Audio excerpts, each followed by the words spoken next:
What's going on, guys? Andrew here, bringing you another one-on-one with the Cinephile. And since the wife doesn't care so much for horror movies, and since she is currently at work at the time, I'm going to go ahead and give you a list of films that I love watching around Halloween. So here we go. Number 10 is fairly simple. It's Hocus Pocus. The early to mid-90s is one of the best times that Disney even started creating live-action films. Hocus Pocus is no exception. It's one of those films that my wife actually enjoys watching, and we usually watch it every year. Number 9 is Beetlejuice. Another one of those films that my wife is okay watching around Halloween. You will be sensing a pattern that I could actually watch these movies year-round, but my wife enjoys watching them around the time of Halloween. Number 8 is a very personal favorite of mine, Ernest Scared Stupid. It is basically him destined to not only resurrect a legendary troll, but also to defeat him. The troll's name is Trantor. He has 2 noses. It is very creepy.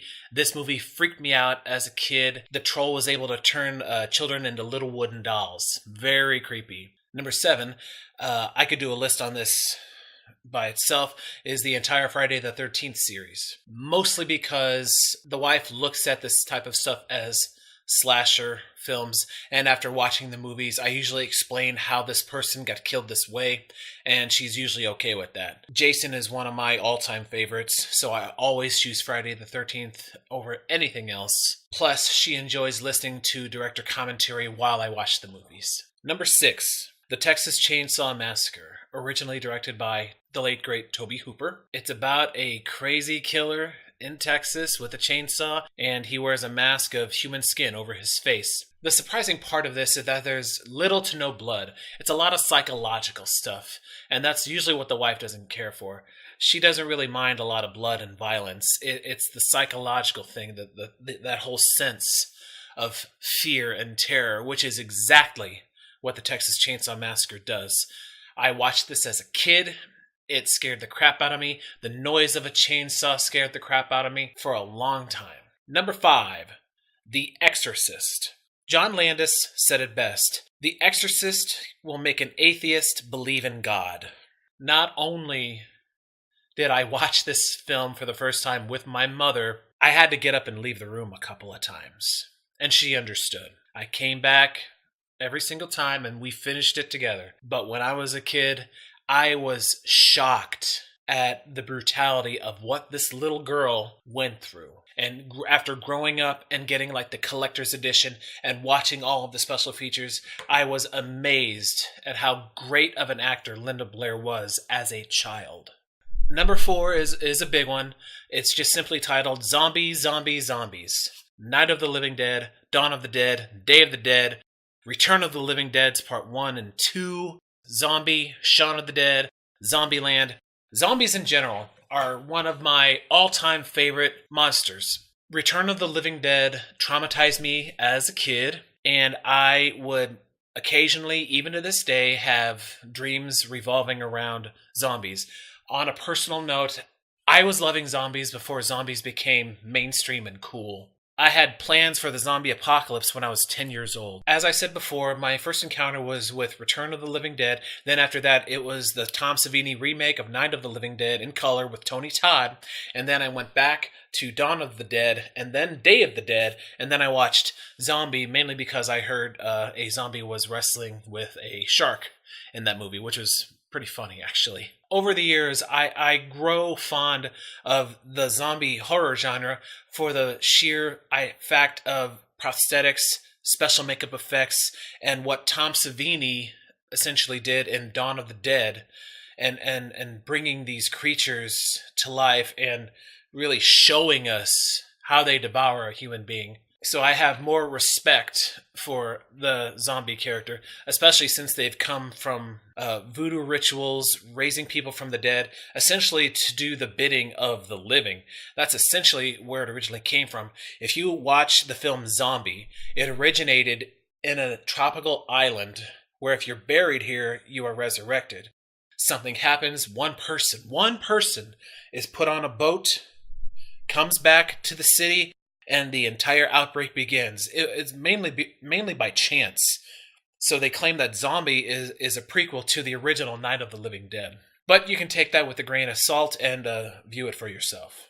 Number 3 is one of my all-time favorite creatures. It's basically an American Werewolf in London / The Howling. Werewolves are one of my favorites. American Werewolf in London is my favorite werewolf movie of all time, and of course in second place is The Howling. John Landis changed the way I look at horror movies because you're not only incorporating horror and gore, you're putting in comedy. That's one of the first movies I saw that actually had comedy in the horror. And even to this day, some people still don't know if that movie is a comedy or if it's a horror movie. I think it's both. Ask John Landis. He'll say the exact same thing. And then, of course, you've got The Howling that Joe Dante directed. He also did Gremlins, by the way. The Howling was a book that he made into a movie. These movies almost came out at the exact same time. Rick Baker did the original transformation in American Werewolf, and Rob Bottin did the transformation in The Howling. Rob Bottin, in case you didn't know, also did the creature effects for John Carpenter's The Thing.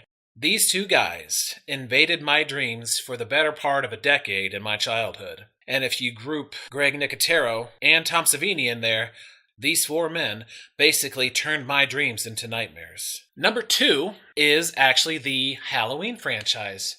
John Carpenter's original film is, to me, untouchable. You can make remakes, you can make prequels, you can make reboots, you can make soft reboots, pre-sequels, whatever you want to call them. There is nothing that can compare or stand up to the original. I watch it every Halloween, every year since I was a kid.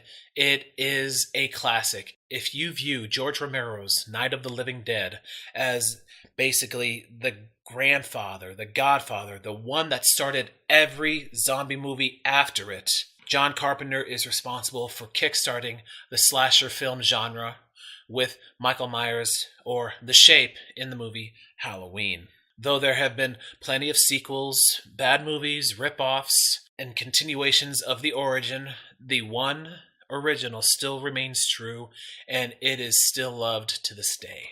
And lastly, number 1, in case you haven't guessed, is Stanley Kubrick's The Shining.